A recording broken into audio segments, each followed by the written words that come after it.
We're good. We're on. We're on. All right. All right. You're a little bit optimistic. Warrior Junior is here. I don't know. For some reason, sometimes things come into my mind. Like movies, science fiction and shit like that. So I don't know why I was thinking of like Rise of Skywalker for some minute. As much as like I despise a lot of that movie, but the beginning is kind of cool. Like when Kylo Ren goes, and I like when Palpatine goes. He goes, Kylo goes, I killed Snoke and I kill you too. And he goes, I created Snoke. I like that. I like he says, I've been every voice you've heard inside your head. I like that, and when the Palpatine goes like that, I was thinking that it's kind of cool, Another movie in general, but I like that thing, I created Snoke, that dark side is a pathway to, the abilities that some would consider unnatural. I like him.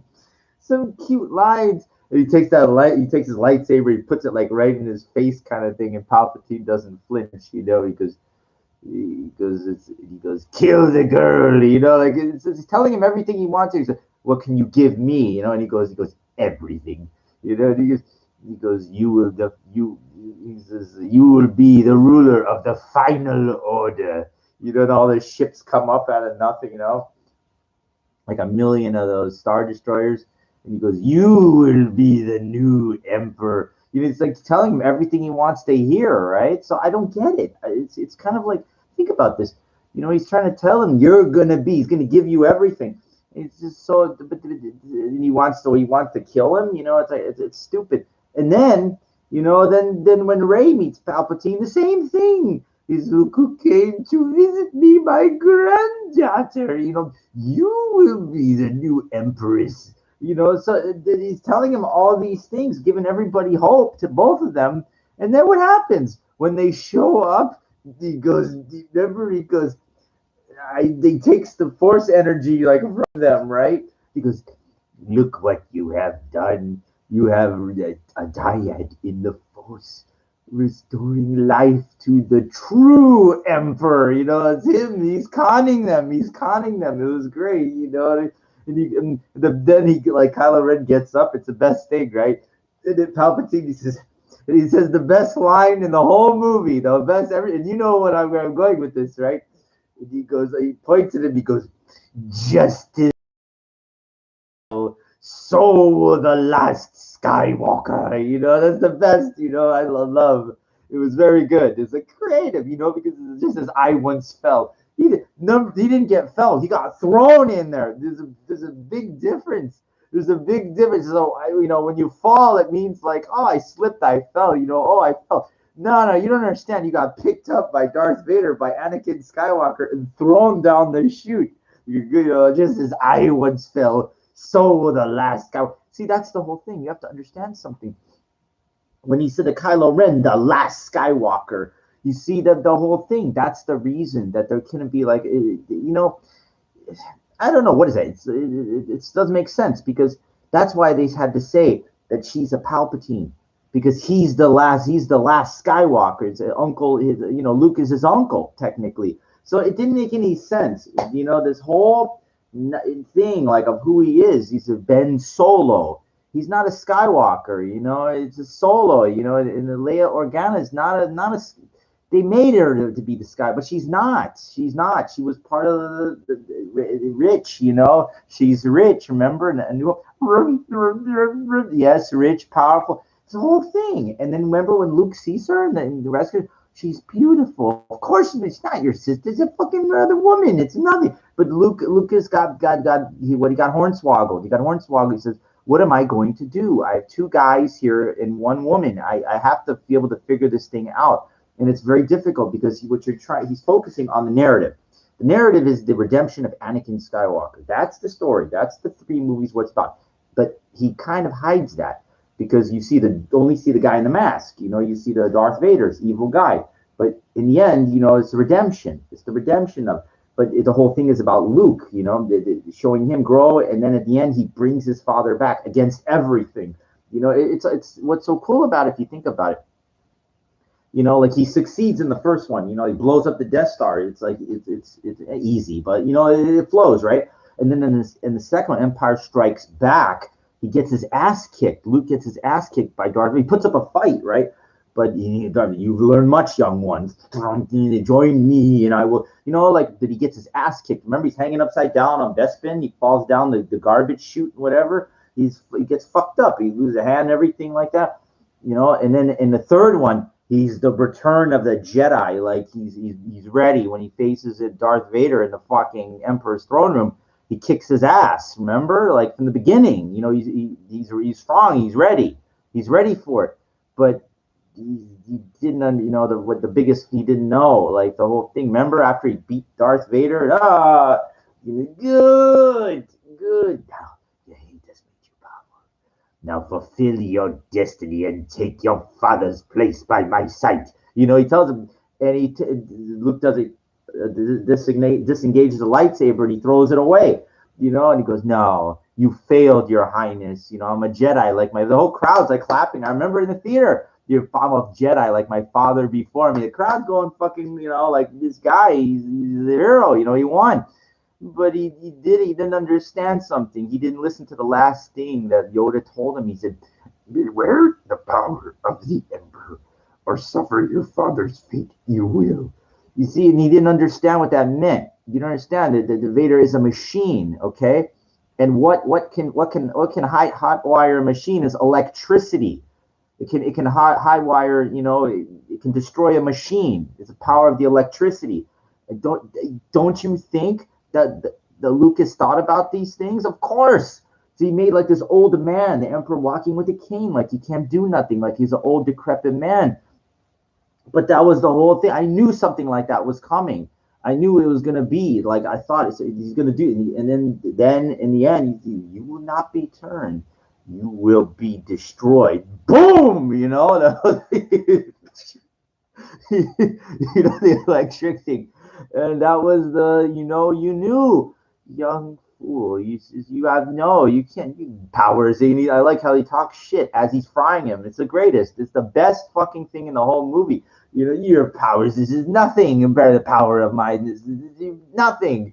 Weak. You know, like, and it is nothing. You're taking on like a super grandmaster. You might have been a Jedi, made Jedi, but it's like a master. But it's a super. It's a sorcerer. He's prepared for something like this. You know what I mean? Luke threw away the saber. You know, and now they never explained in the original ones. Could the saber deflect the electric? Now we see that in the prequels. It does. You know, it actually does more harm. You know, like remember what Mace Windu did to the arm? You know, he's holding it, and it's like I'm getting weak. You know, so like it's you know, like help me, you must choose. You know, like he's getting. So they show that, you know, like that the saber could potentially do it. In Rise of Skywalker, it doesn't. Remember when Rey she's got one and she absorbs it, like, and the power, your power is in your match with the power in me. You know, I am all the Sith. A great word, all. You know, like I like that. You know, it's more shit talking. Great. You know, he's like, you're a scavenger, nothing. No match for the power in me. You know, I listen. I like the dialogue. You know, I like going over. You know, and she's like, you know, holding the one, but it's not affecting him. You know, it's supposed to. But maybe because Mace Windu is a stronger, maybe Master Jedi or something, I don't know. He was able to, like, it's able to, you know, go back on him. The one that she was using was kind of like a neutral, you know. I think it was also, if we look at Count Dooku, when he did it, you know, young Obi-Wan, I think it was in Attack of the Clones, was it? You know, he tried like this, and it was able to just absorb and deflect. So I'm not sure the actual, you know, the power of it maybe, or the power you have of a strength of a Jedi, maybe, or the power of the saber. I don't know, but it's an interesting thing. Sometimes, you know, it's like it throws it back at you, you know, the kind of thing. I don't know. It's kind of an open thing. But then, of course, you see what happens. You know, she uses the Force and gets the original, the Luke's one, and then it's like a cross, a double thing, and that's like enough to destroy him. I guess I never, remember was it episode 3, Rise of the Shit? That Revenge of the Shit. That Anakin has both of them, Dooku. And he gets them all, and he goes, kill him now. You know, and he goes, it's not the Jedi way. He's got the two. You did well, son.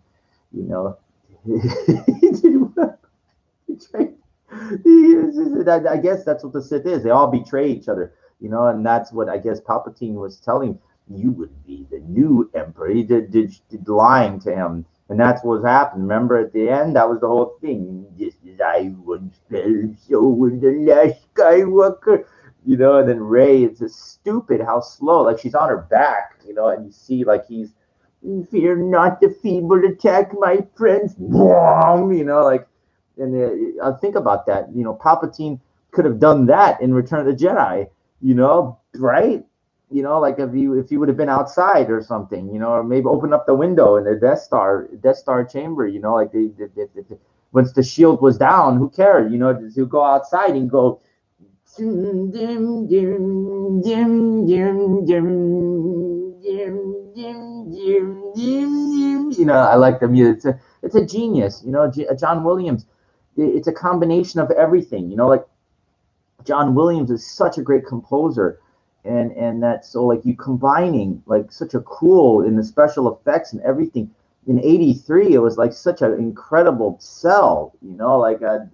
And everybody's, the diehard fans, they love it. But some of these people, they criticize the Ewoks. They go, they ruined the movie. They sold to the kids. They sold to the kids. Of course they sell to the kids. Of course. That's what it is. It's a market. And because those kids have parents. So the parents go, so you got to, what? He's trying to take everything. Lucas is trying to take, everything. That's the whole thing, trying to make something perfect. There is no perfect, okay? So you know what? He made the Ewoks for the kids and everything like that, and then he had a kind of a cool conclusion to the story. It was a fantastic thing, the way it ended and everything. I love that the way that Darth Vader's he cremated the body on Endor. He was by himself, kind of thing. He didn't do that with Leia. It was like she didn't know. Like she knew, but she wasn't wasn't like invited to be part of that. It was just a cool kind of thing. And at the end, remember, then the Force Ghosts appear and everything. It concluded the story. I mean, it was like just the greatest fucking, thought through perfectly, thought through the way that it was supposed to end. It wasn't like the new movies at all. They J.J. Abrams, it was like he's like, oh fuck, like I got to wrap this thing up here. And, I know because I think the same way like him. I knew what he was going to do. He was going to try at the very end to try to do those Force Ghosts. He did, but it wasn't, like you can only do so much, because they're telling you, it's basically, you can understand, there's people above him that Disney, and they say, look, you're going to do this. We're going to, we're going to let you kind of be creative here, but this is the way it's going to go down. And he's like, fuck, oh my God, this is off. I got to wrap this up. I got to, like, this piece of shit, I got to put it like, like put enough air freshener around it so it doesn't stink too much and try to put a bow on it. But it's still a piece of crap, like he knows it too, because he did a good job on Force Awakens. If you really watch that movie, the introduction of characters, and everything, and the whole flow of everything, and then the J.J. Abrams, what he does better than anybody else is he knows how to keep you in suspense by a cliffhanger. He did that in Lost in 2007. He's not brand new, he's been around a long time. I watched that show Lost. I got on DVD, because I'm curious the way the guy's mind thinks, and you watch that first season of Lost, that last episode. It's fucking, where they show you that hole that goes down on that island. What the fuck is in there? And you don't find out till the second season. But it's the way it's built up. He's a fucking master. Like he is like the modern day George Lucas. Like I hate to say that because I'll retract. He's the first J.J. Abrams. Like he's got his own master thing in him. I give Lucas the ultimate credit because he is the creator. Like his vision. So, you can't. What are you going to say? The dude came up with the whole thing himself. So when I say J.J. Abrams, like, Lucas, you're basically saying, well, you understand something. You can't be better than the creator. The creator is the man, is the GOAT, is the greatest of all time. When you're talking about that. So anyway, the whole thing about J.J. Abrams, the beauty is the island scene at the end, because the film could have been concluded without that. It would, just like the award ceremony in A New Hope. Remember, just it finished in of itself. But with J.J. Abrams in the mix, said no, no, no, no, no, no, no. You see, you don't understand something. The first thing in A Force Awakens, the scroll. What is the first thing it says after Episode 7? The Force Awakens. What's the first thing it says? If you don't know what it says Luke Skywalker has vanished. That's the first thing it says, correct? Okay, so then it goes on to talk about the First Order and everything like that. But that's it. That's it. You don't know. And the whole story is actually built around, the BB-8, like having take this and get as far. It has the location. The whole thing is where he is. Where he is. And now the whole story is going, like with Rey and everything like that. But what's happening is it's going to where the whole key to this is like, where is Luke Skywalker? Where's Luke Skywalker? And throughout the building of it, you start to figure out where Luke Skywalker's place is in that movie, even though he's not in it till the very end. But his place in it. She opens up the chest and everything, and Maz Kanata gives her the fucking. She goes, "It's a story for another time." I know she got that from him. Okay, I know that, and that gash on Snoke's head, that was a gift from Luke Skywalker. I guarantee you. I guarantee you. Not explained though. Not explained. But when she touches the lightsaber and the whole thing kind of changes, that's Luke Skywalker's lightsaber. It's there for a reason. Okay, because the whole thing is about him. Okay, and in a way, the movie is, because in the second one, it's a redemption of him. Because if you notice, remember in the beginning of The Last Jedi, he takes the lightsaber and he throws it away. What does that mean? It means he doesn't want to be a Jedi. He doesn't want to do this shit anymore. He doesn't want any of it. But she gets him to get back into it because she needs him. Master Skywalker, needs to train. I don't need. I go away. But you understand? It's redemption of. So she brings him back, just as everything Kylo Ren is brought back. That's the story, really. The whole 3 movies is the redemption of Kylo Ren. That's the grand thing. Just as the original trilogy is the redemption of Anakin Skywalker. Okay, it's the whole thing.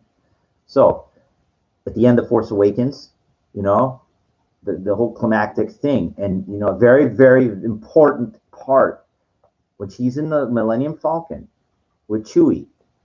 Even though you'll see when they land on the island before. Okay, she's looking like this, like she's thinking, and she was looking at her like he's looking at her like this. What are you thinking? What's going on in your brain there?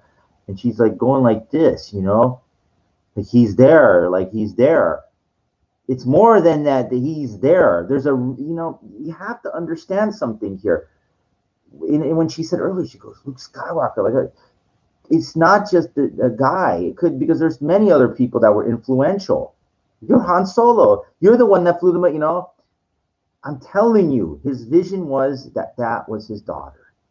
I'm telling you, that was the way that J.J. Abrams said it, and he was waiting to try to like open it up like that. And my friend goes, "It's too obvious." And I says, "Well, it's so obvious that it didn't happen, because it wasn't so obvious. It wasn't."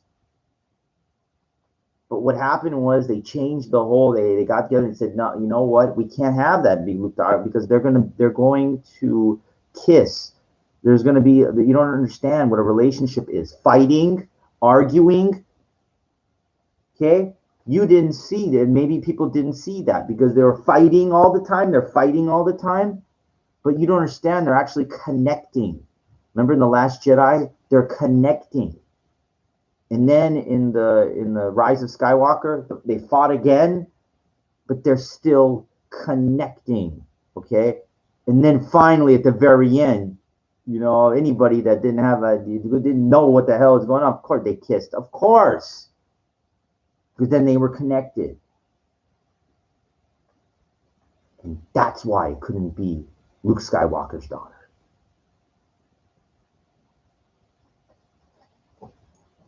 Okay? Or else it would have been. Because it would have changed the whole. It's like, okay, then what will we do now? Because they're supposed to be like, you don't understand. Everything has to be explained. They don't wrap up a 3-movie thing and then people go like, yeah, no. Just like the original trilogy, it has a beginning, middle. It has the first movie has a beginning, middle, end. Empire Strikes Back is an extension story, opening up into the third act, Return of the Jedi. Force Awakens, beginning, middle, end, but J.J. Abrams with the lead-in, with the cliffhanger. Literally, get it? Cliffhanger, the island. Why do you remember the show Lost on an island? Why do you think it was on an island? It's a tribute to J.J. Abrams. Okay? This all not happened by happenstance. These guys think these things through. Everything is a tribute for a reason. There's like Han Solo. He had this carpenter's kind of thing. He was a carpenter. Han Solo with that thing. They make these people very comfortable in character. So it natural flows. Okay? There's an explanation for absolutely everything. Okay?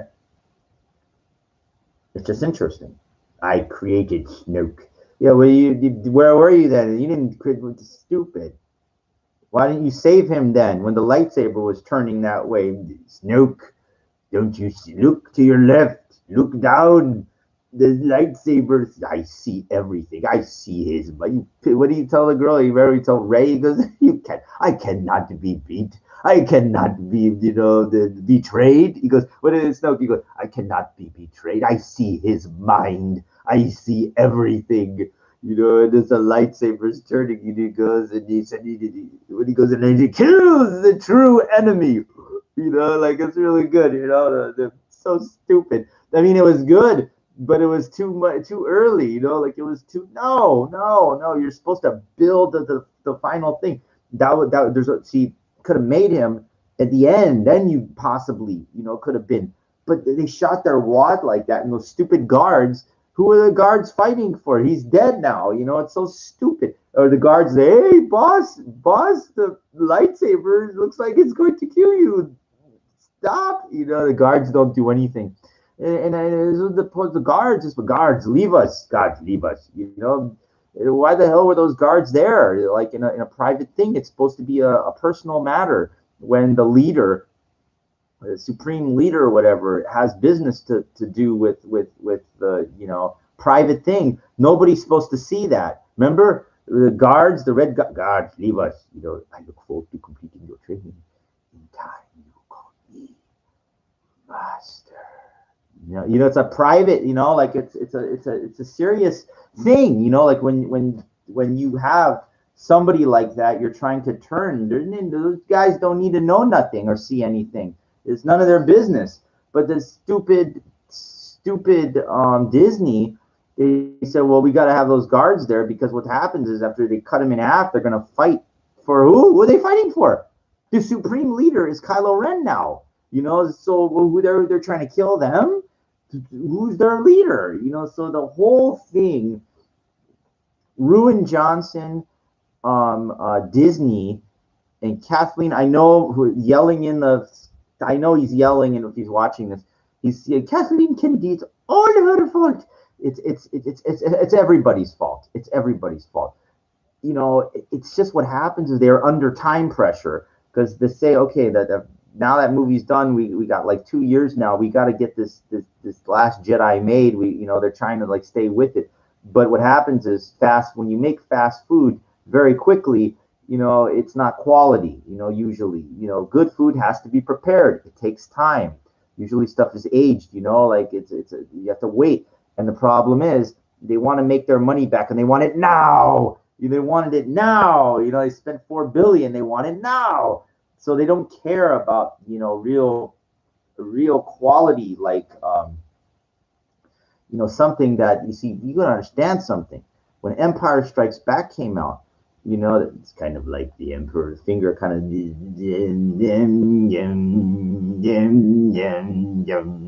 powering me. I love it. It's get electricity. It's great, I'm all the Sith, it's a great,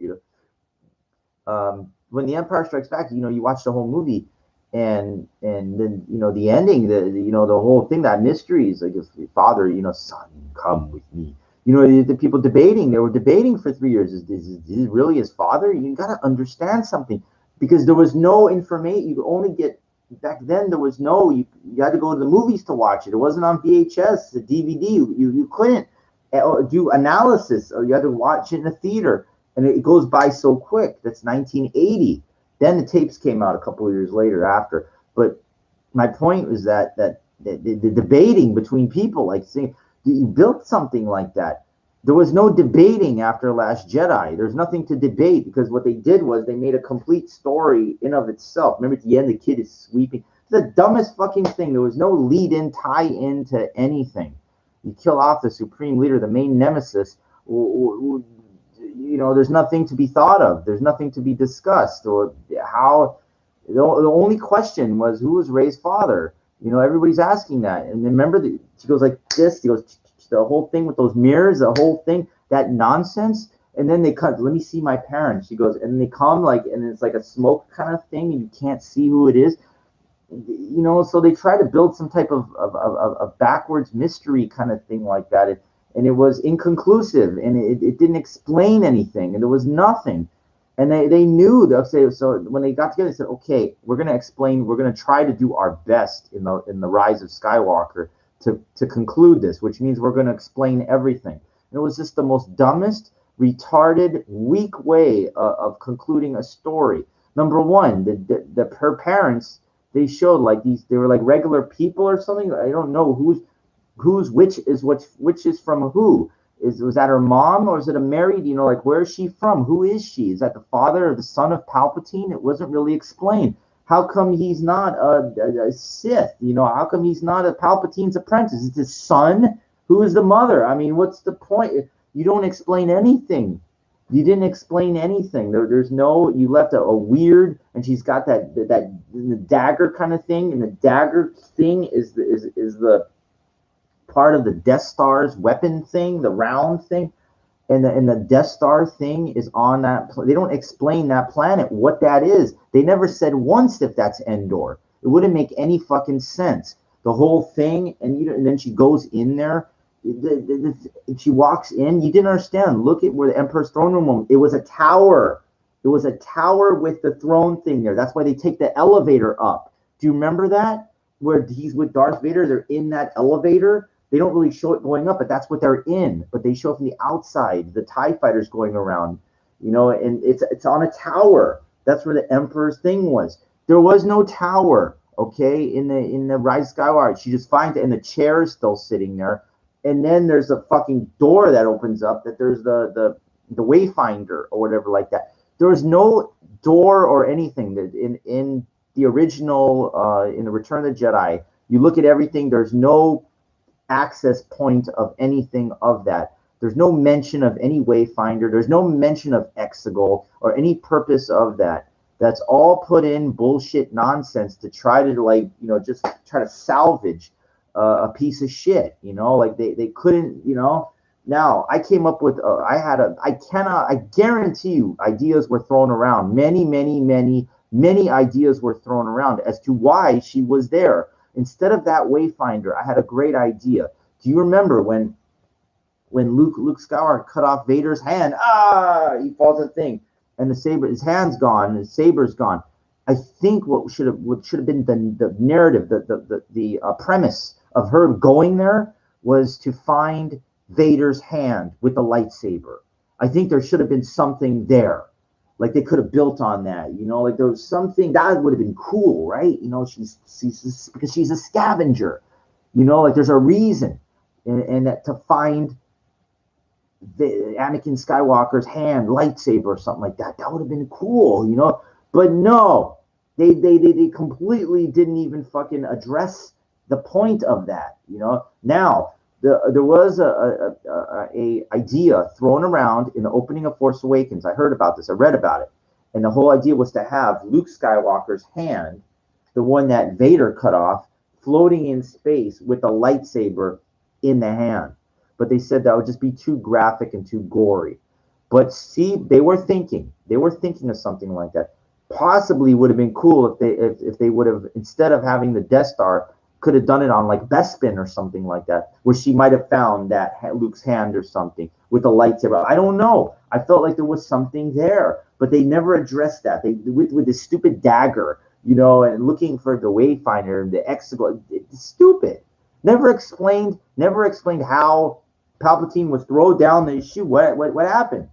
He's still in a body. It's a clone. Well, they didn't show any fucking how he was regenerated or what he was taken or where. They didn't show any of that. They didn't show how he got out of there. The whole Death Star blew up, with him in it. There's in the end of New Hope, Vader's ship. Remember, it's like whoa, and he's gone. He escapes. It shows. They don't show anything with Palpatine because he wasn't supposed to be in anything. He was gone.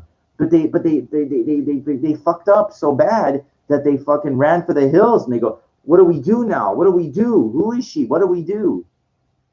Beware, she's not who you think she is. Not who you think she is. Who is she? Yeah, everybody in the whole crowd is then asking, and the audience is going, who is she then? Because what do you mean she's not who you think she is? What the hell are you talking about? First of all, why are you here? Who the fuck are you're dead. You mean nonsense. Where all the ships come from? There's people in there. Was it underground? How are they surviving? What the hell is going on? What the hell is going on? Why the hell did Luke die in The Last Jedi? What the hell is going on?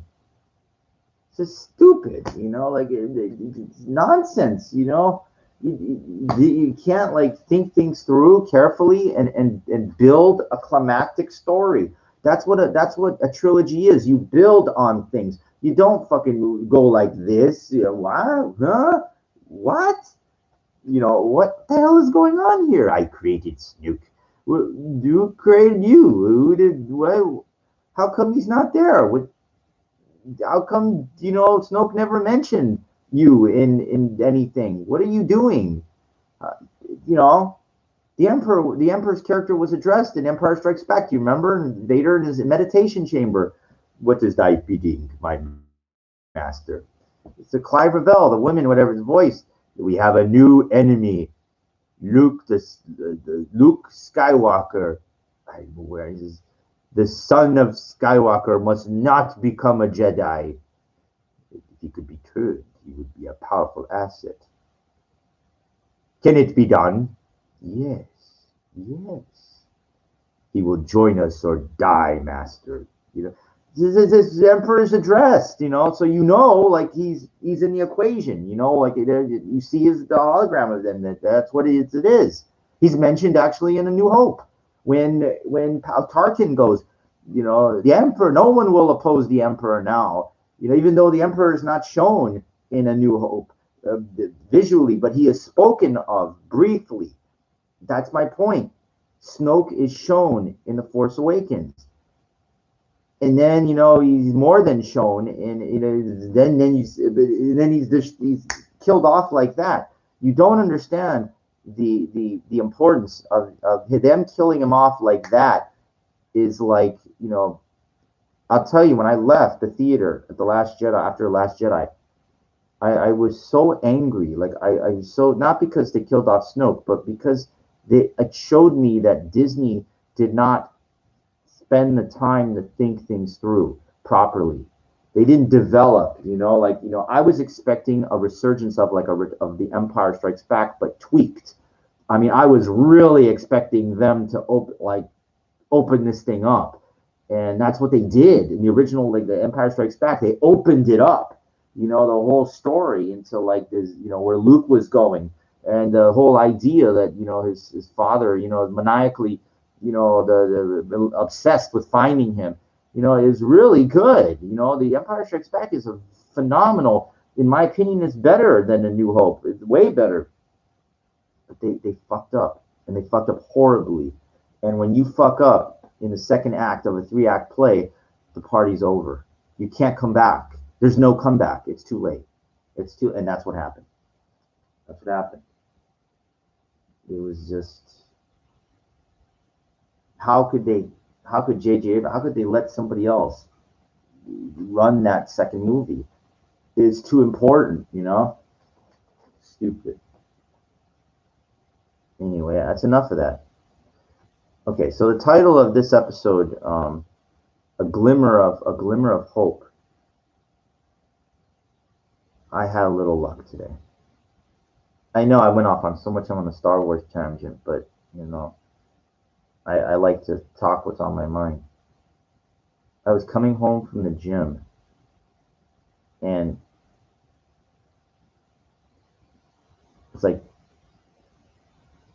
I was going down. I don't like to talk streets, you know, because unfortunately, you want to keep some things kind of private because you know it's irrelevant anyway. But there's some bad people out there, you know, and when you say things, you know, people might want to try to hurt you, you know, unfortunately. But anyway, let's get to the point. Going down this street that crosses, you know, on the block where I live, and there was a very hot chick walking down my block. I'm coming this way, she's coming across.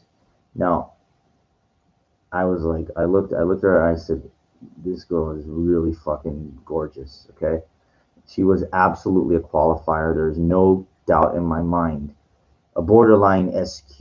A border is she was she was way up there. And I said in my mind, oh, yep. Now I didn't want to like predator kind of go because you see what happened was when I got to the corner, I knew she was going to be right there. I could see she was crossing when I was walking. My pace and our pace, we were like bump into each other. But of course, I wouldn't intentionally do that. Try to do that. But so anyway, okay. And she continues down my block, and so do I. Now I made sure to be in front of her. Okay, I made sure. I made sure. If you're behind, it's like over because the movie's the creepy stalker. He's coming up from behind. You got to stay in front. Okay. I don't know. I don't know. Like I've been listening to Ross Jeffries. I highly recommend if you Google him and listen to some of his stuff. He's like an OG pickup artist. You know, the guy's got some. You know, and he said some things that were really. I think I even wrote down. You know, like some of the things he said because like what he went through. He's like 60, maybe 70 years old. He talks about his own personal. He was very skinny. Like he went to UCLA. He was like 6'2", 125 pounds. Can you imagine? I have a friend that's like 6'1", 130, maybe 135 or something. It's like a skeleton. He's a really skinny, and because he smokes and drinks all day, he doesn't eat anything. But this guy, you know, he just, you know, is so skinny. And a woman approached him and says, she was an artist. She goes, "Can I draw you? Because I can see every vein and every bone in your body." I mean, it was like just the biggest put down that you can imagine. You know, like when you're young, it's very easy to get traumatized with stuff like that. But anyway, Ross Jeffries became like, you know, he's like a hypnotist, he's like psychologist and stuff. But this guy, you know, and he even admits it. He goes, he's not like the greatest looking guy in the world, but this guy has landed some of the most beautiful women, you know, just because he knows how to get inside their head. See? Connections, tie-ins between movies and every voice inside your head. I like, you know. Yeah, I wrote this down. He looked at his progress from the pain of his past. Very interesting. Very interesting line. I think about that because if you go back to any of my episodes, you will feel my pain. That is not what I want you to feel, but you will see my passion of suffering, going through so much, you know, and getting nothing. A diamond, you know, we all know diamond, right? A beautiful gem, whatever. But it's built through pressure of rock, compressed over a long period of time, forges the diamond. in a way, the same thing in a person. A diamond is forged through incredible tenacity and pain and pressure. For example, like, say hands of stone, right? Well, you hit something, if you don't break your hand, you your hands will get strong. Your fist will get more powerful through, you know, being able to take it, through the pressure that it's putting, if it doesn't kill you, makes you stronger kind of mentality. I know there's a lot of things that, you take your head and keep punching it against a tree and bleeding and everything. That's not conducive. I understand. But understand the point of what you're trying to do is smart warrior. For me, my fighting and everything like that, I have gloves that I wear, not boxing gloves. I have special workout gloves. And I'll make sure and use, like, listen, I don't have a very strong punch, a lot of things, but I have a very good side hit and chop. So you build on your strengths. You work with what you got, and you try to improve. Okay, back to the girl. So, same thing at the corner. I made sure to stay in front of her. Now, I listened to this one pickup guy in Las Vegas. And I really, the way this guy had all these weird tattoos on him, I was very skeptical. I was very, very skeptical listening. Go, look at this guy looks like a clown, he's talking pickup. But I said, I'm going to give this guy a couple minutes. I'm going to give this guy a couple minutes. I'm going to see if I can pick up something here. And sure enough, I did. He said something. He said 2 things that you never want to say to a woman when you first meet them. Okay?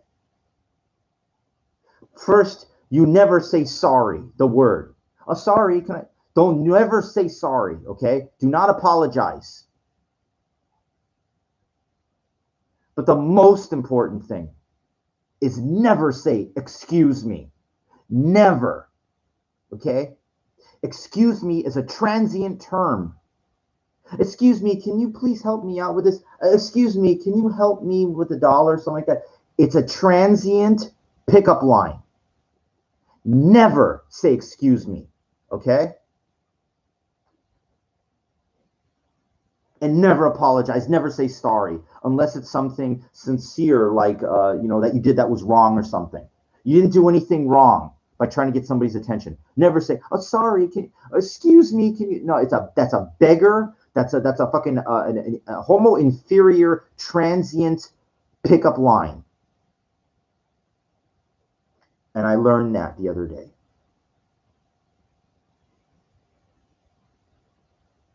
So what do you say? Anything but that. Anything but that. You say what's in here, okay?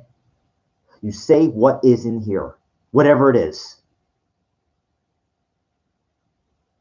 There's 1,000,000,001 things, and it will come out. It will, if it's meant to be. If remember I told you about the orange juice thing? What's inside of an orange? What's inside? When you squeeze it, what comes out? What's inside? When you squeeze something, that's what comes out. What's inside? And that's the pressure you're going to feel when you see a beautiful woman and you want to try. You're being squeezed. And what's going to come out of your mouth? What's inside? I even forgot what I said. But I'll tell you what happened. So we're walking down my block, and I was in front of her. And I forgot what I initially said, but whatever her response was, it was positive. And I remember exactly what I said after that. I said, you now again, she's continuing walking. Now I'm walking backwards in front of her, making sure to keep a good pace. I like to give women a little bit of space, not to encroach them. Give them plenty of space, make them feel comfortable. But I'm doing my pickup. She's not on the phone or anything. And I said, you have a great spirit. She replied, you have, so do you. And then so I walked even further, like give her and I said, you know what most women do when I try to like say something to them like that? They say, go away, go away. I go, there's something different about you.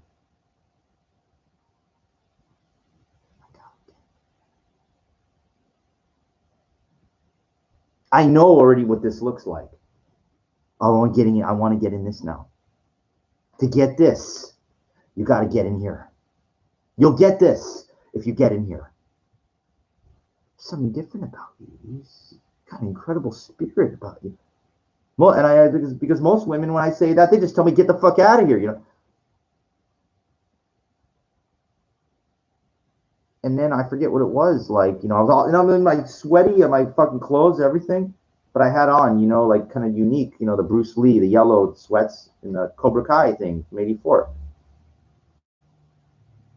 So I forget, like, it started. She told me she's a fashion designer. So I started talking about my clothes. I started saying, "Oh yeah, this is my tribute, the yellow." She goes, "Well, it's kind of hard not to see you. You're wearing yellow sweats." And I go, "Yeah, it's my tribute to the '70s, you know, Bruce Lee and stuff like that. I like, you know." And then I made a reference about the shirt, you know, from the '80s. And then I like to play like the age game kind of thing, keep the conversation going. "Oh yeah, you know, I was an '80s kid. You know that? Do you know what this shirt's from?" He goes, "Is that karate or something?" And I said, "Yeah, it's like Cobra. It's a Karate Kid. You know, I like the thing." And then I made sure and told her, I says, "You know, I live down the block here." And then she goes, "Yeah, I live here too." So making her feel safe. I live here in the area. You're identifying yourself, telling her about yourself, and you know, trying to keep everything going. Now, past my building, there's a corner in the corner. Believe me, it went by pretty quick. She stopped at the corner, and I said, you know, she lives probably on the next block. I don't want to continue with her now, because then it turns into like, you know, you're following, you don't know her, you're following her home kind of thing. Now is like she stops, and I said, "Look, I know you got to go and everything like that, but can I just give you my card?" And she goes, "Absolutely." Now I know it'd been better to ask her. I said, "Look, I got to make plans to see you. I got to get your number." I could have been, that would have been even better, okay? But when she took my card, she looked at it, said, "Oh wow, cosmetic body shaping consultant," you know. And I was like, you know, I don't really not really do that anymore. I'm moving on to other things. But when she read that, she goes, "I'd like to know more. I'm intrigued. I'd like to know more about you," kind of thing. That's all I needed to hear. If she calls me, it has my email on there and my phone number. If she contacts me, that'd be great. I said, "Hey, I'm always walking around here, you know, not acting desperate, not acting needy, which convey the lower social status of the homo inferior." Okay?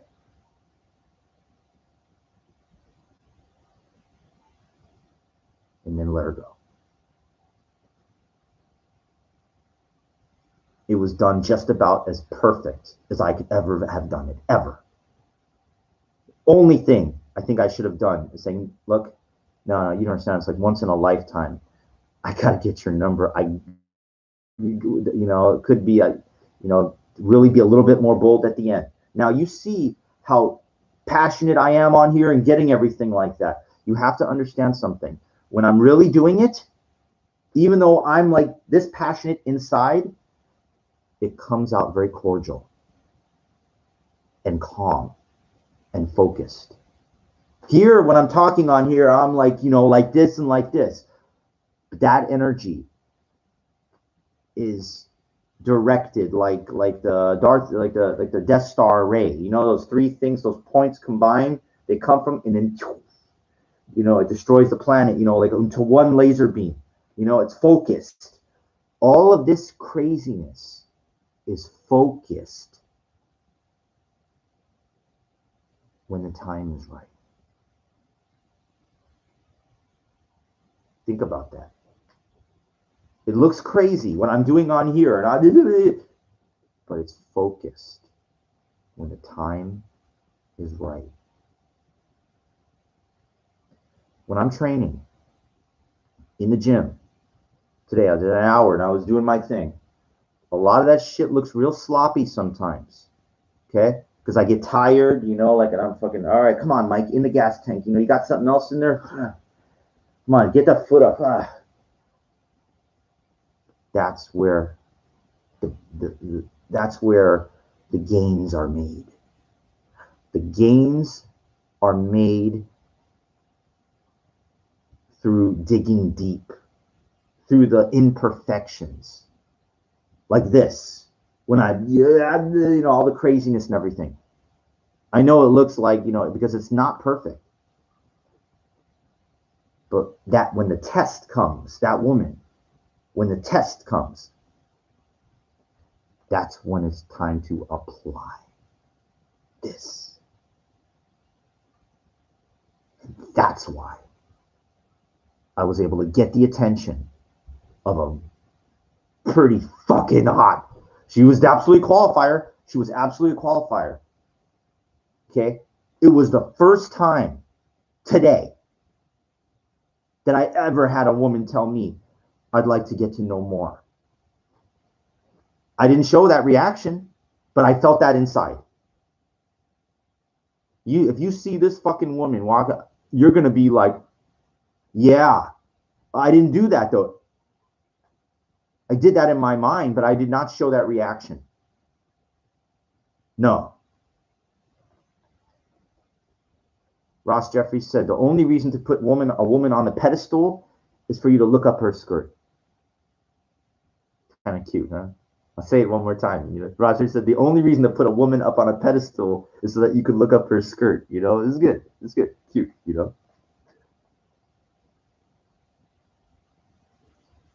Tell you another Ross Jeffries story. He was like in Venice or something. It was a restaurant, it was around midnight or something. And he has clients, like people pay him because look, this is nothing to be ashamed about, okay? Nobody teaches you in life how to do pickup. You see all these people together. Don't you ever wonder how people met? Don't you wonder how these guys they're not all pickup artists, okay? Yeah, well, they met through friends. They met through family connections. They met through jobs. What if you don't have a family? What if you don't have connections? What if you don't have a job? What do you do? You don't do anything because nobody fucking prepares you for anything in that situation. Well, guess what? There are people that understand that situation. Now, I'm not a pickup artist. I'm not a master pickup artist or anything like that. But I feel for people that don't fit into the target demographic. And they get pushed out of life. They can't get women like they like. They can't get nothing. And no one's helping them. And they get depressed. Some of those people commit suicide. Can you believe that? They go into deep depression and they say, what's the point? Why should I be alive anymore? Because I'm not getting anywhere. I can't get nothing. And they think they're alone. They're not. You are not alone. You are not alone. Okay? It might feel like you're alone. It feels like I'm alone when I'm standing outside the Abbey and I'm trying to meet women by myself. Feel like I'm the only one on the planet that can't meet. But you're not alone. Because I notice and I see other guys trying to do the same thing. And I see two guys trying to meet women. You're not alone. Believe me. You might feel you're on your own. You're on your own, but you are not alone. Now, this is what happened. And this is a very important point I'm going to make about human reactions to getting rejected by women, okay? It's a very common thing. Most common people, this happens to. So Ross Jeffries was out with one of his guys he was training. And at the end of the night, they're waiting for a taxi. They're outside of the restaurant. And there's a hot chick right there, waiting by herself. She's waiting for a ride too.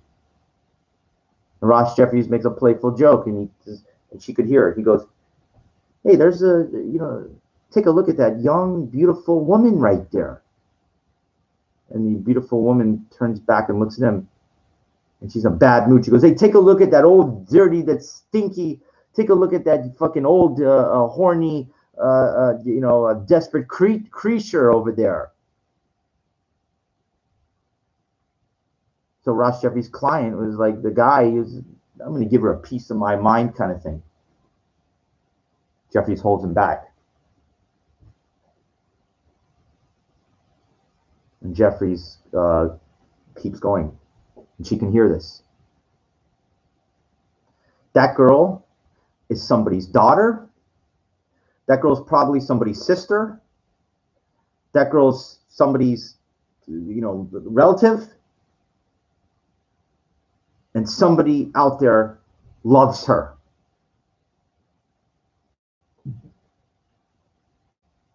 That girl came up to him, gave him the biggest hug and kiss and everything.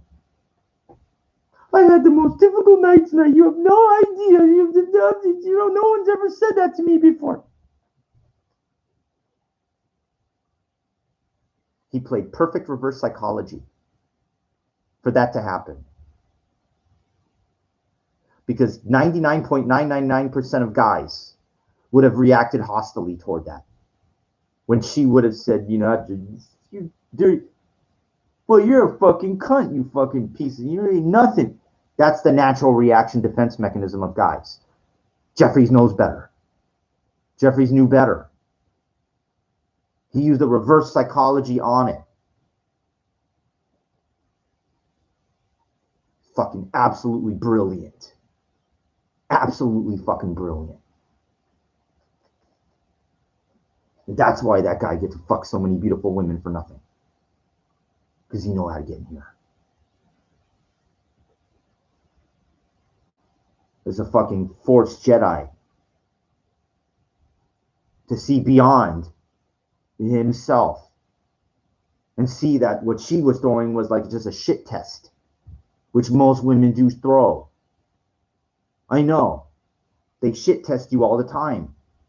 And I'm telling you, I failed them so many times. It's a shit test. They want to see, to get a reaction out of you, to crack your frame. And most human beings are going to fall for the shit tests. They're going to react. You're going to get vised. Angry. Pissed. Sorry, I use different, I have friends, they understand. It's a personal thing. But I have to explain because I know other people will be listening to this eventually.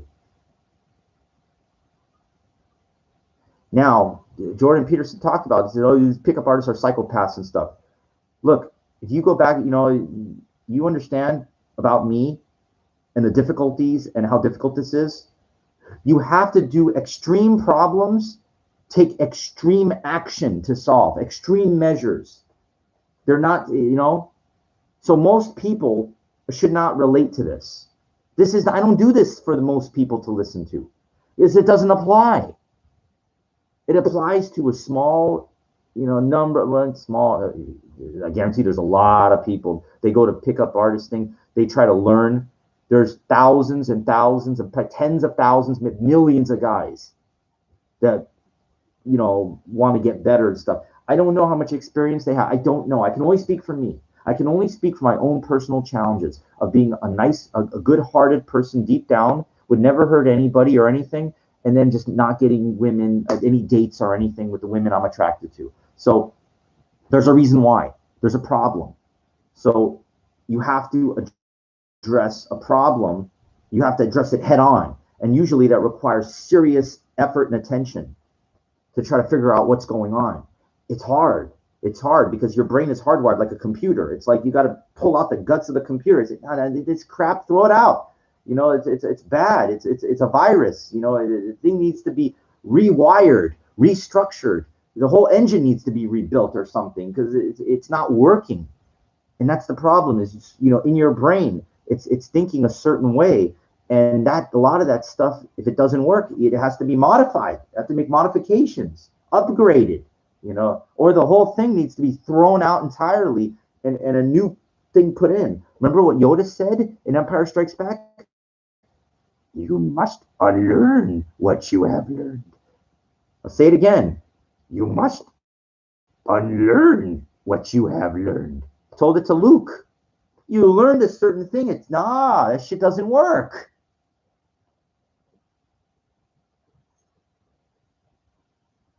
And that's why I got the attention of that chick today.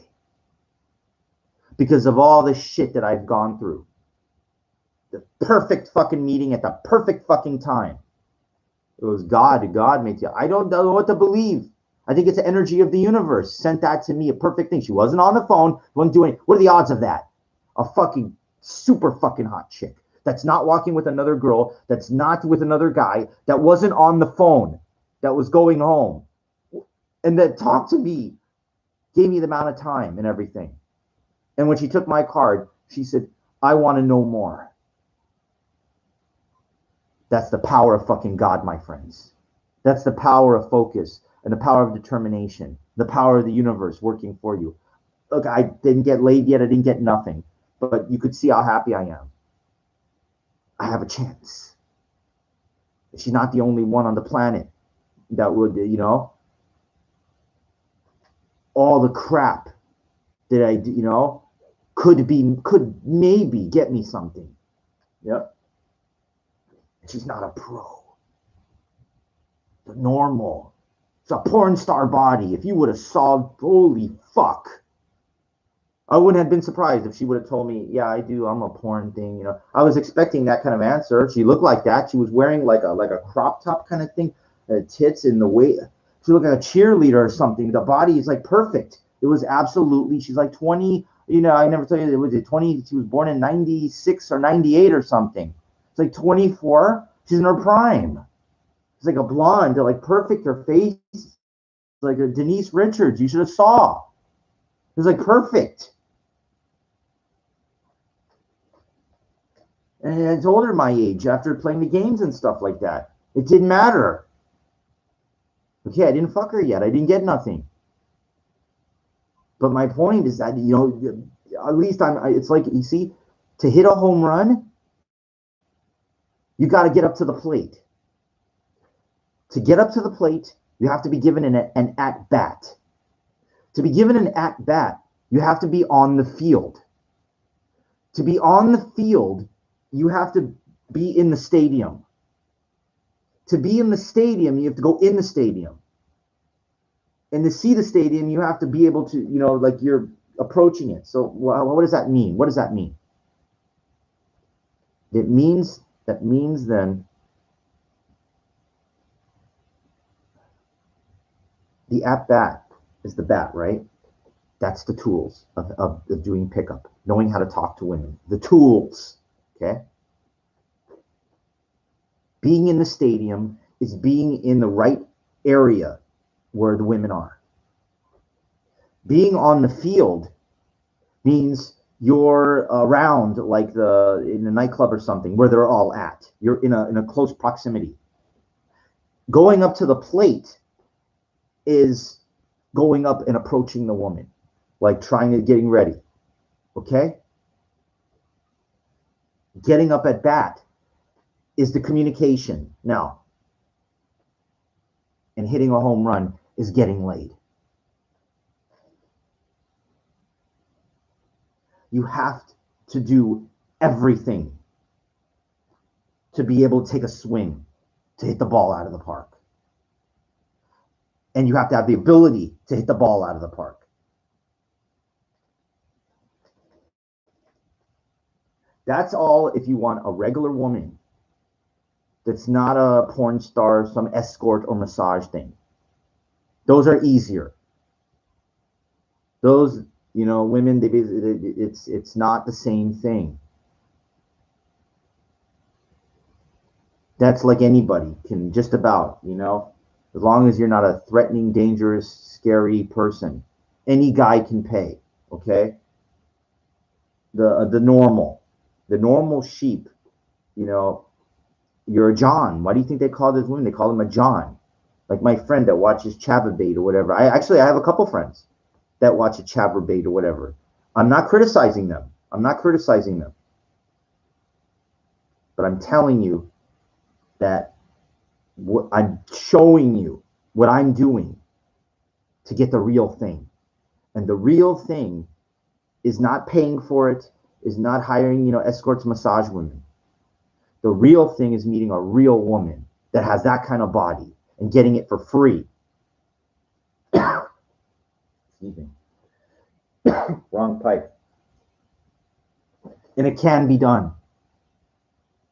I haven't got it yet. I mean, no, in my whole life,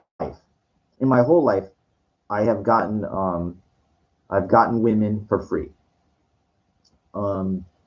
Any women with a porn star bodies like that, close. My ex-girlfriend, she's 49 now. I'm 47. She was a cheerleader in her 20s. She was a cheerleader for a basketball team. I'm not gonna tell you, it's professional, whatever. She's smart. It's just we're not.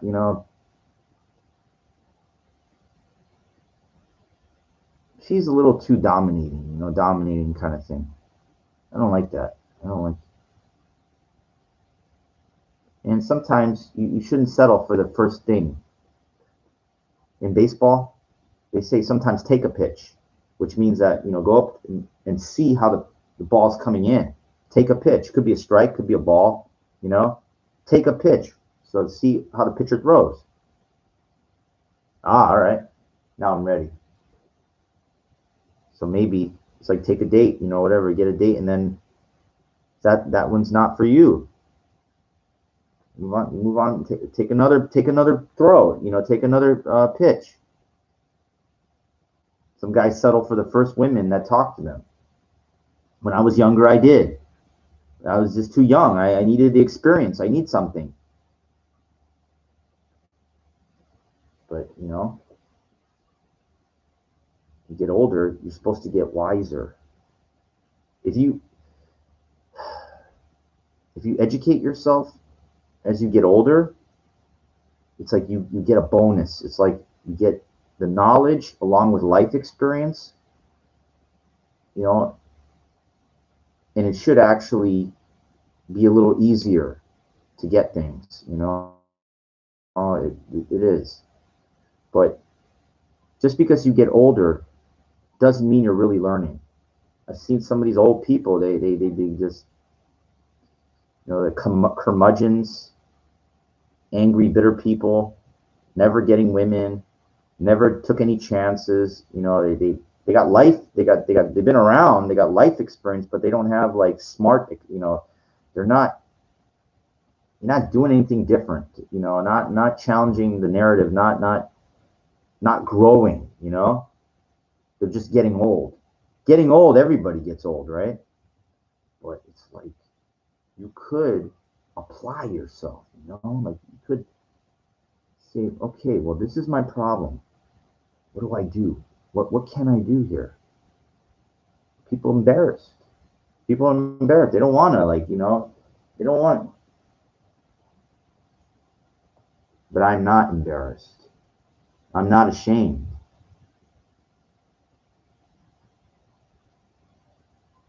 I'm upset. The only thing, I could have been a little more bold. Now, you know me on here, how bold I am. And so what it is, it's like when I'm doing pickup thing, it's like what you're seeing, it's a controlled, watered down focus is what I am. But it's done non-threatening. But it's good when it's like, shows that you're not just another one of those 100 schmucks. There's something different about this guy. You want to be that guy. You want to be that different. Something about you that they want to know more about. I hope she calls. If she doesn't, the next time, I'm going to remind myself next time. I'm going to say, Mike, Warrior Jr., I got to make plans to see you. I can't. It's once in a lifetime thing. I got to call you. Got to put just a little bit of that pressure at the end. A little bit of that pressure. Or say, I got to see you. Let's make plans. That's a commitment. That's something. A fun thing. Let's go get some tea or something. I don't drink. I love to tell them, get rid of all the what I call the poisons in life. I don't drink, but I like teas and stuff. Maybe we can go on a walk or a hike or something. Think of something, man. I know you want to fuck. I know. I want to too. I want to also. You'll get to that. They will give you the grand prize through time. They will give it to you. And if they don't, you'll find out fairly quickly. You'll find out. Like that woman, that 55 years old. Okay, I danced with her all night. Not all night, like whatever, a couple hours. You know what though? When I was dancing with her, trying to get close. They were trying to get. They wanted me. Okay. There was one chick that was pretty good, but I was with the Latina chick, the 55-year-old one, because I thought I was gonna nail her that night. So the other one was dancing. She wanted me. So I could tell because I could feel the force. I know. I know when a woman's eyeing you. I could feel it. I could tell. That's my gift. I know other people can too. When somebody's interested in you, you feel it. Now I didn't get that woman, but at the end of the night, at least I found out. Like I was able to. Okay, that's where she stands. That's cool. Didn't get upset when I texted her. I did the Ross Jeffries thing. I said because she told me like, look, it's very complicated. I can be your big sister kind of thing. And and initially in my mind, I'm thinking, you know what, you're a fucking, I'm a real man here. I'm not a fucking faggot. I'm sorry. I say that because, I get, the agitation kind of thing comes out. But the Ross Jeffries answer is when I text her properly. After I got that, I said, hey, no worries, no problem. You don't have to explain to me anything. It's a very complicated thing. Yeah, be cool. Let it go. Did I waste a lot of energy? Did I waste a lot of things? Yes, yes, yes, and yes. But I learned something. I learned something through pain, through experience. You learn. And then you grow from that.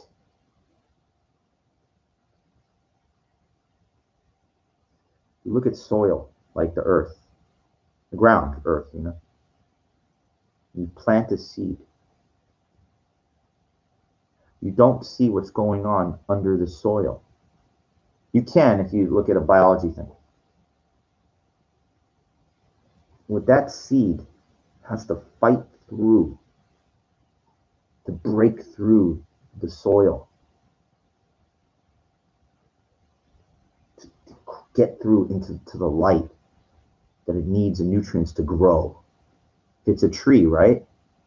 When it's young, it's like weak, and then it becomes solid. The bark like strong. But my point is the fight it has to go through, like seed has to push up and through. It's kind of like in life. You have to grow. The seed has to push through. And it's a hard fight.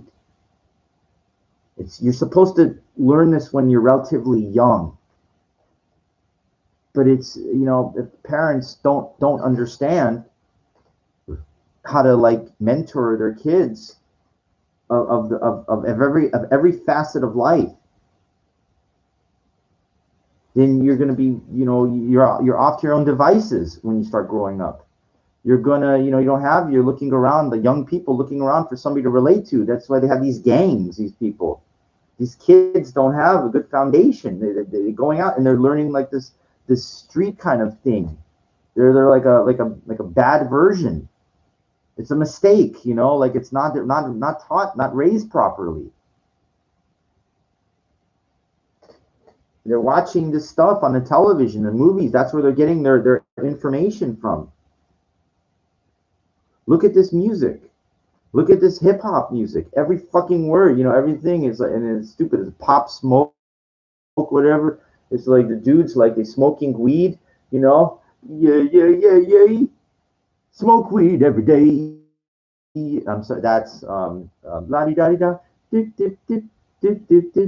Snoop Dogg and Dr. Dre. Like even when I was in 1990, whatever, it's like they were talking like that. Okay. And that's 22, I'm sorry, 30 years ago. 30. And then like I'm listening, I can hear when these kids, they're kids, they're driving and they got some of these music playing. It's like the lyrics and the beats suck. There's no flow. There's no like, what I mean by flow is, as a street dancer, somebody that understands, that grew up with elements of hip hop and everything like that. I understand, stuff that has good fucking okay, like some of the beats that Snoop Dogg, like the way I understand, like it's like okay, that's cool. You could skip to that, you could sea walk to it. It's kind of cool, like, or it even has elements of like popping kind of thing, like robot. It's all right, and that's. But a lot of this new shit, all of it is like garbage. It's total garbage. It doesn't have anything like I have an open mind. I didn't say all music today is garbage because I'll tell you something. There's some fucking brilliant fucking people out there. Look at like Bruno Mars and whatever. He did all this stuff. I know he's not hip hop, but the thing is, he did like 24 Karat Magic. Like it was like a tribute to like funk and stuff. I was like, holy fuck, this guy is fucking smart. Okay, he knows. He knows.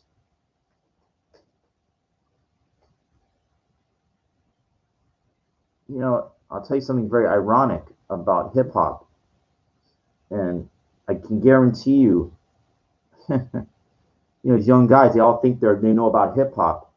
I can assure you, I can make just about any of them look like a fool when I ask them a basic question. Who coined the term hip hop, and when was it? When was the term hip hop coined, and by who? And none of them will tell me the answer. They don't know, but I know. Okay, because I'm educated. Now there's disputes of everything like that.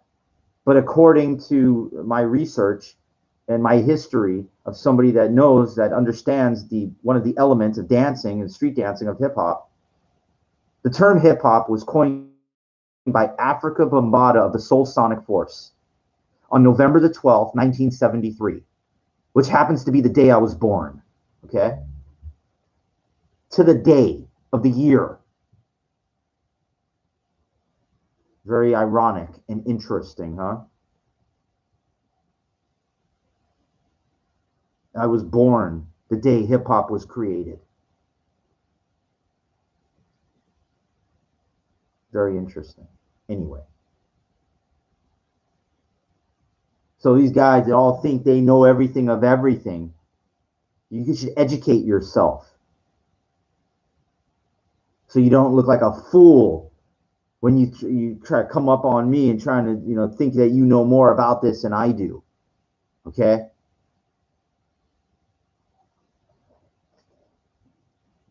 I'm sorry. When you paid your dues and you're educated, you get to talk shit.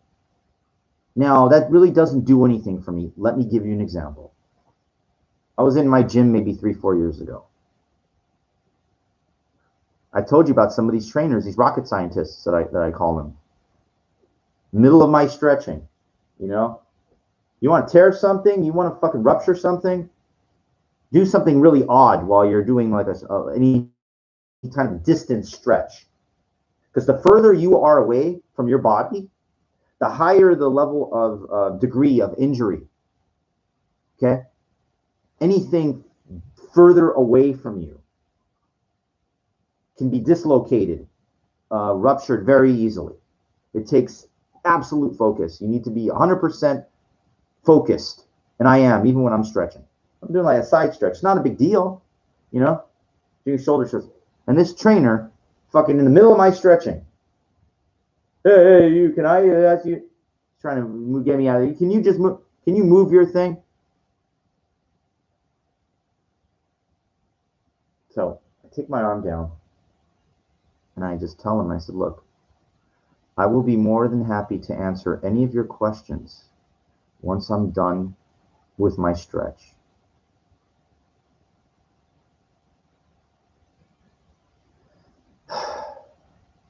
It's almost as retarded as a trainer asking you to do something when you're in the middle of an exercise, which is even more dangerous. But this is the young, impatient mentality. You think a personal trainer would, that from the gym would have the wherewithal to wait a couple of seconds. That's all it takes. So I made sure and told him, and I said, that's the reason that I have a master's degree in this, and you have a certificate.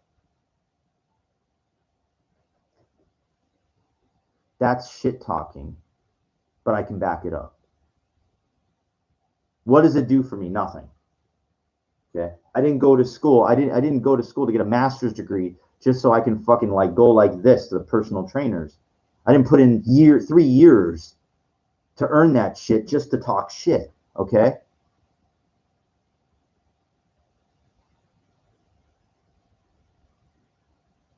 I did it for me.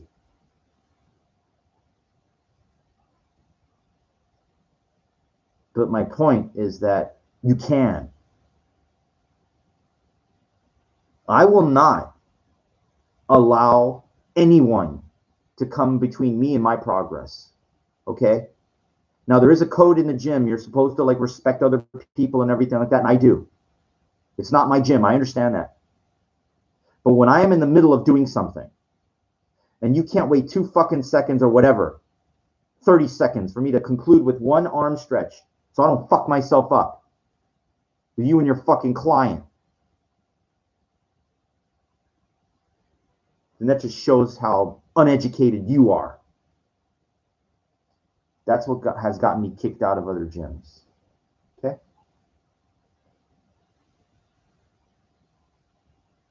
I'm not going to fuck myself up to appease you. I'm not going to risk injury to appease you.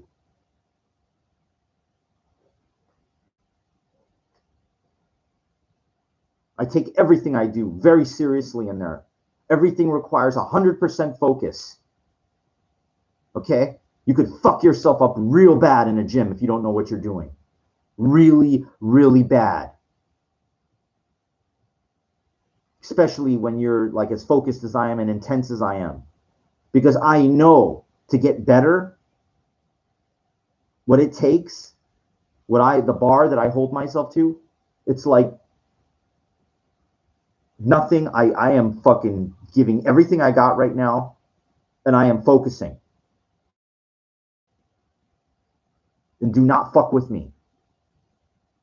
If people need to walk by and everything, I give them their space. I respect other people. Like, I know it's not my gym. But do not get in my way when I'm focusing on something. It's unnecessary. Do not try to talk to me about irrelevant things. I'm not on my phone.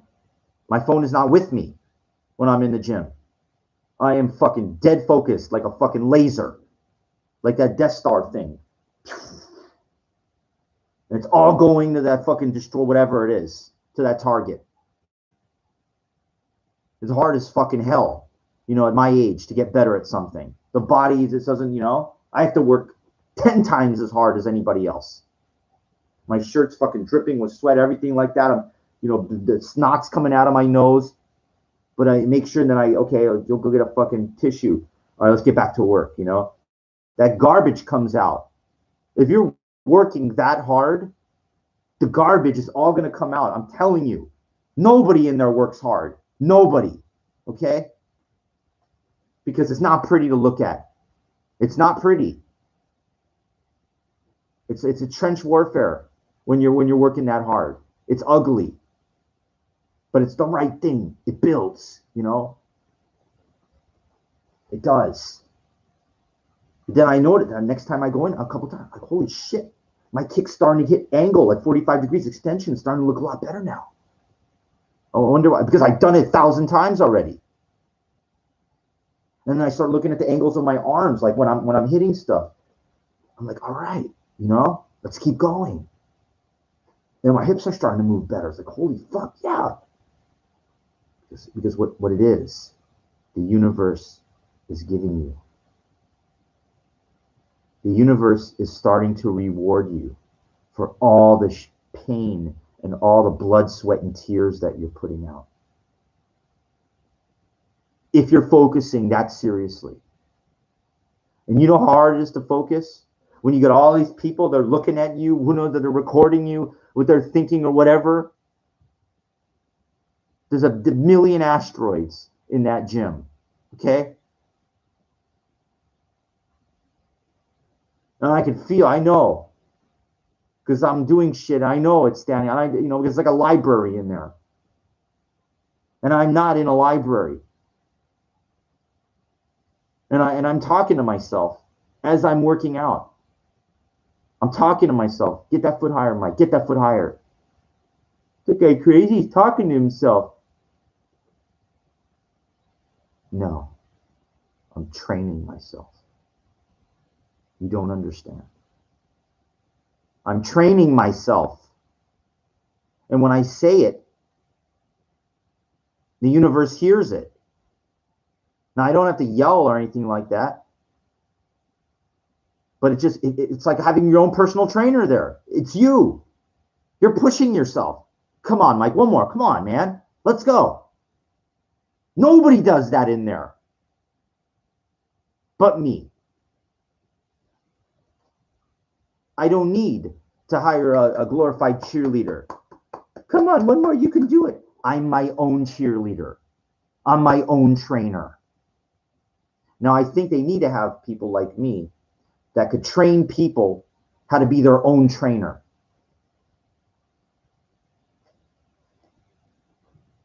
I don't need anybody small time. Well, listen, how can you not overhear some of these trainers working on people?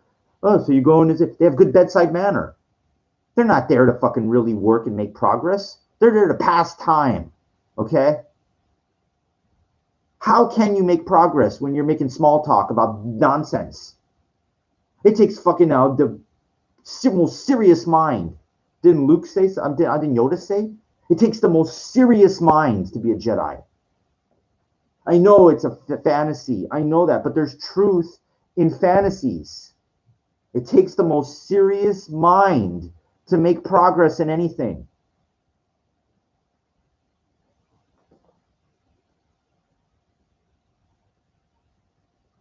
And when I'm in there, it's the most serious mind. And unfortunately, it looks weird. I know, it's stupid. People probably recording me. This guy's crazy. He's crazy, whatever.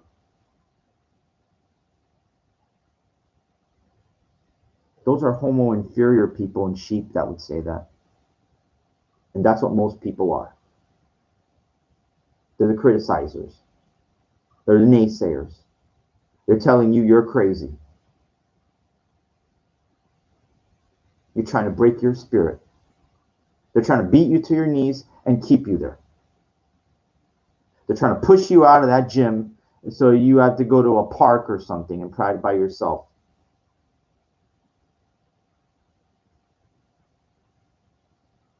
They're not breaking me. They're not breaking me. I respect the gays. You know, the gym. There's a lot of gays in there. They have the flags all around everything. I know a lot of those people. I don't relate with them because I'm straight. But I'm part of the solution, not part of the problem. I have just as much right to work out there as anybody else. And it probably boggles their mind. You know? They probably think like I'm trying to hurt somebody. I'm against gays or something like that. I don't know what they're thinking. I don't know. I'm part of the solution, not part of the problem. I don't pay. I'm there to focus. I respect the other members. And, you know, sometimes they put their real close. I'll say something, hey, just be careful, you know. But I am focused, and I am there to make my gains. I'm there to make my progress. And I will. I fucking will. I wish there was someplace else, you know, that'd be more conducive for me. But I haven't been able to find something that's close. I'm not going to travel 30 miles or whatever to try to find some hardcore kickboxing facility. It's a waste of time. The distance of travel and everything like that. I like to get in, do the work, leave.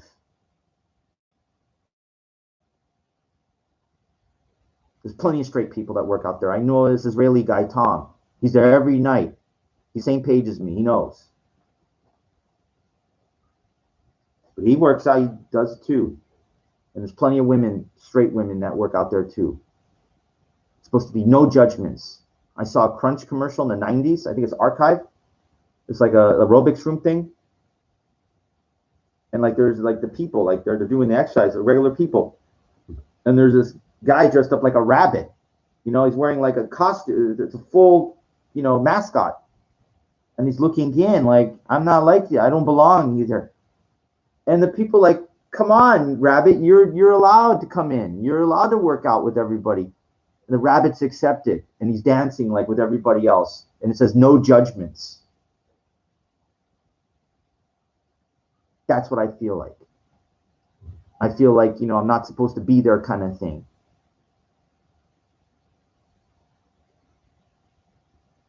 But I do it anyway. And I make sure to be like respectful too. You could be laser focused and be respectful at the same time. You can. You can.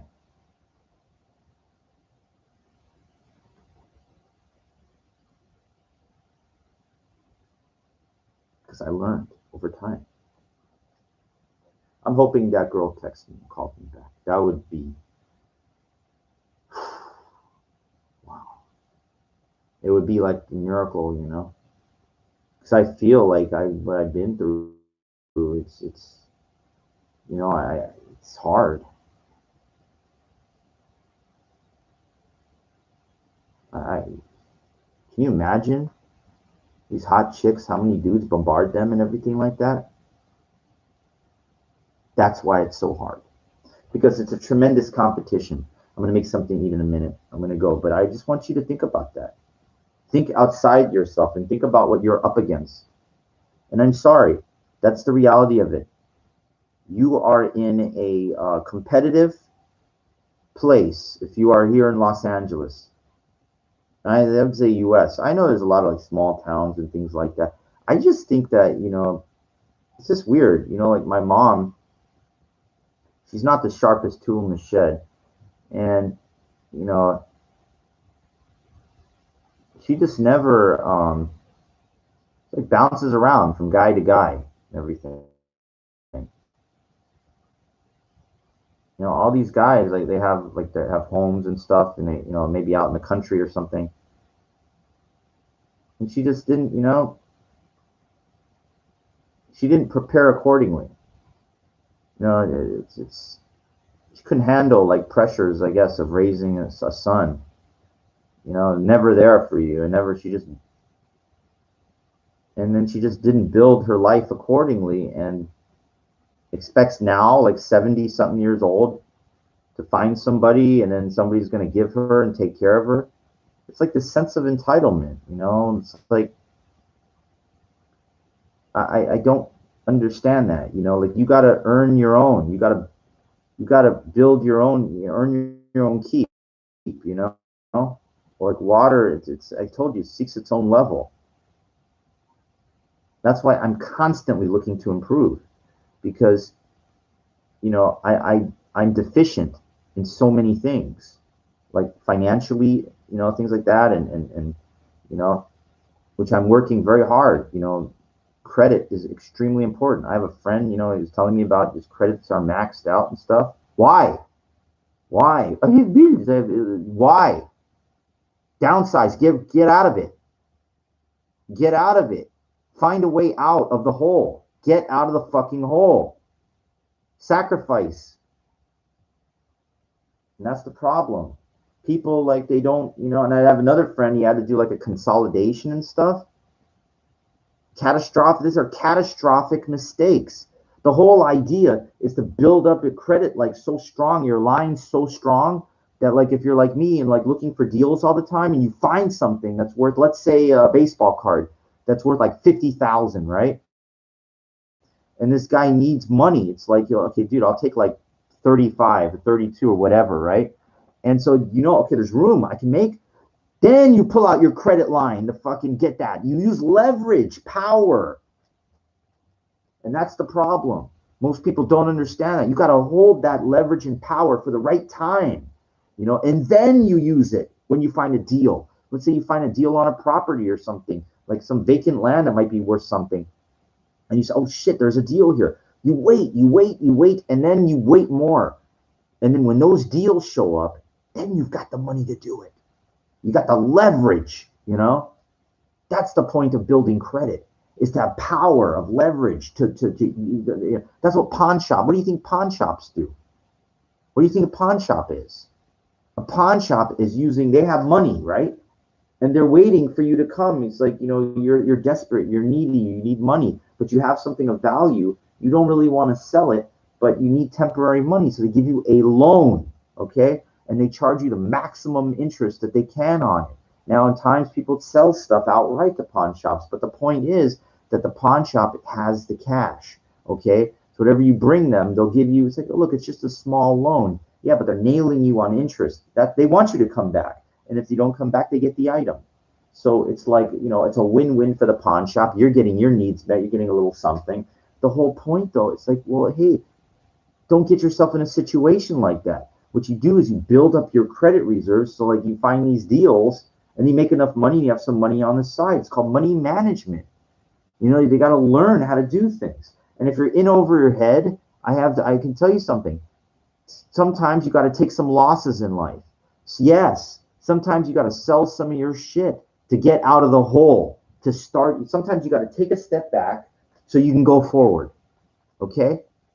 Now, in my case, like I made some catastrophic errors. I'll be the first one to talk. I'll be admitted. I took some big risks in the stock market on margin. I really thought I was going to make something in cryptocurrency. I fucked up there too.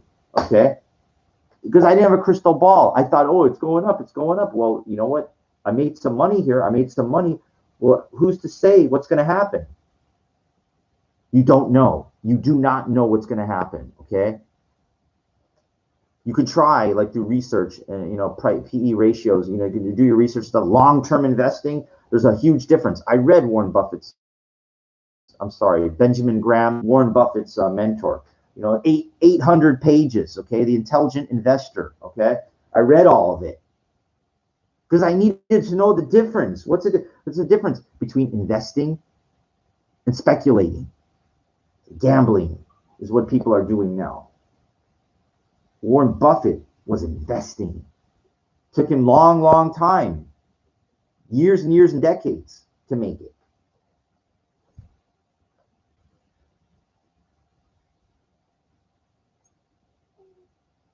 You make mistakes, and it's what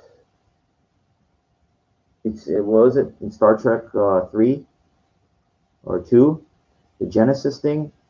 Spock said when they were learning, it's always easier to destroy than to create. Destroy your credit like that. It's hard to create. It takes time to build your credit. And I destroyed it. I thought, I built it up, and then, I went after the wrong thing. I kind of deep down knew too. I didn't buy a baseball card that was worth $50,000 for $35,000. I wish, because I know about cards. I would have made money. But instead, I took a speculation into precious metals. I thought palladium, it went up and then it fucking went and dropped. And then you get a margin call. I put more money in there to get out of it. And I said, oh, fuck, I had to get out of this. I didn't have enough money. I didn't get wiped out, but I got wiped down pretty hard.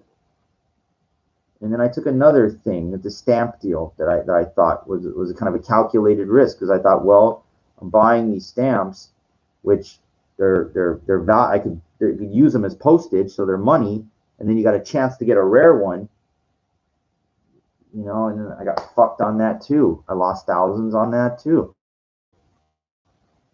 But I learned my lesson through all of this.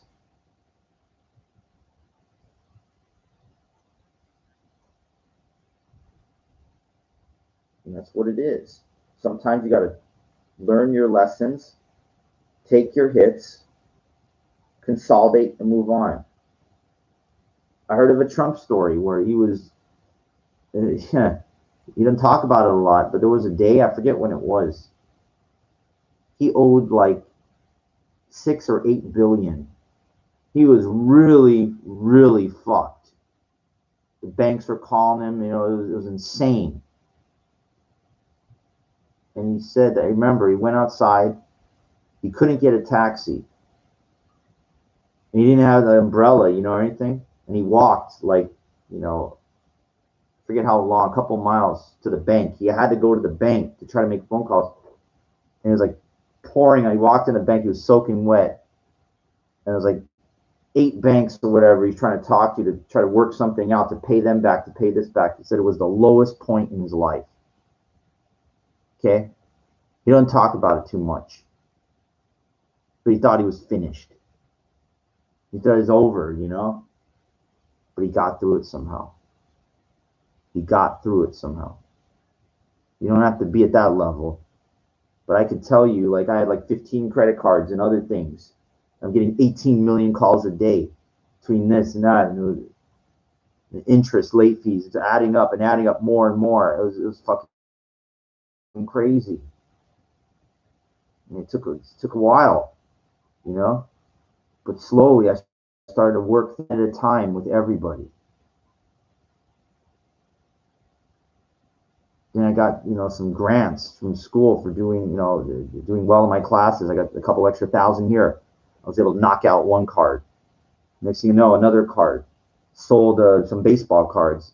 And so that's all I owe on that. Okay, let's knock that fucking out. Let's take care of that. It took like 2 years. I'm still owing. But it's now it's manageable. Destroyed all my credit lines, everything. It's all fucked up. One card gave me another chance. The Amazon Chase card that I have.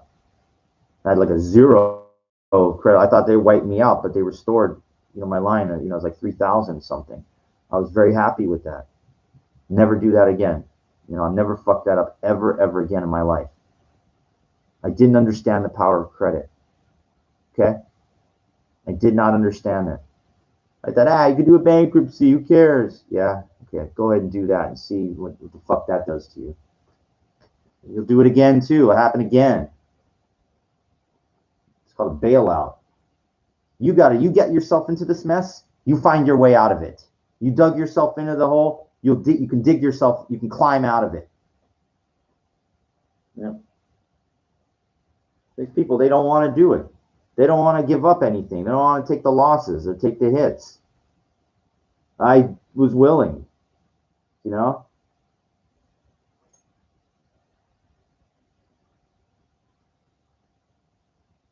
forget how I got on track with talking about that. I don't know how I got off, but I think that's important. You got to hit life at all levels. All levels have to be addressed. All deficiencies. That's probably why I was talking about money and everything like that. All deficiencies have to be addressed.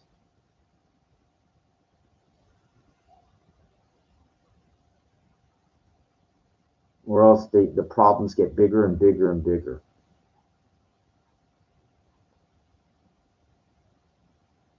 Or you just become a curmudgeon, like some of these old guys that I know. They don't have no women. They don't have nothing. They complain. They're not my friends, those people. They're acquaintances. I see them like when I walk to the market. I know this old guy, Marvin guy. He was like in the army and stuff, and he's like 70 something years old. He's like a curmudgeon kind of guy, kind of like an angry kind of woman wants that. It's like having the age but not having the wisdom. Right, well, don't you watch the news? You get the vaccine?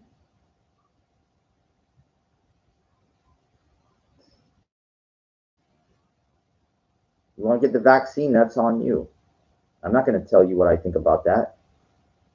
I don't care. I believe this shit was airborne in February of 2000. I'm sorry, of 2019 or 2020. Yeah, I believe that shit was airborne, and that's that. People that catch it and stuff like that, whatever. I never caught it, or whatever. I don't believe. I think the masks, are very unhealthy for you. You can't breathe properly. To lead to respiratory issues. I think it's all propagated on fear. And you watching the news, and it's scaring the shit out of you. And society forcing you to be a certain way. Okay? Just like the Jews were forced into concentration camps. Okay? And the Asians, the Japanese were forced in the internment camps. I'm sorry. I already told you what I think about this. This shit could have been stopped day one. Once it was heard about, it was over there. We knew about this. Intelligence knew about it. The country should have been locked down entirely in of itself. Nobody comes in, nobody comes out. They let it come here. They let it spread here. They allowed it to happen. And they allowed it to go everywhere. Okay? Intelligence. Believe me, things happen for a reason. And if you don't believe that, then your head is in the fucking sand. This is not by accident. Nothing is by accident. Nothing happens by accident. Okay? Whatever maybe happened there might have been an accident, but you don't understand something. For it to come here is no accident. You just don't know. You don't understand. Okay? Why things happen the way they do. Yeah. I'll do my 9/11 on 9/11. All of it comes out on 9/11. Everything that I know. Okay? I'm going to put the whole puzzle out there for you. Every piece. Okay? From the whole fucking thing. And you put it together. And you come up with your own, assertion of why things are the way that they are.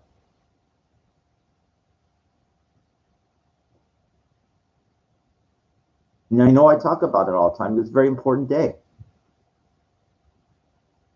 I think people were taken for the biggest ride of all on that day. It was the biggest farce, the biggest ride ever. Modern thing. I wasn't alive during the Kennedy assassination. I don't have enough research to talk about that. But the 9/11 I do. Yeah, I was alive on that day. And I did enough research to tell you what I feel.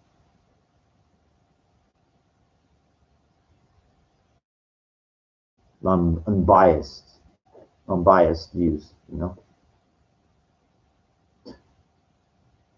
Anyway, make something to eat. I hope you appreciated this almost 2 hour.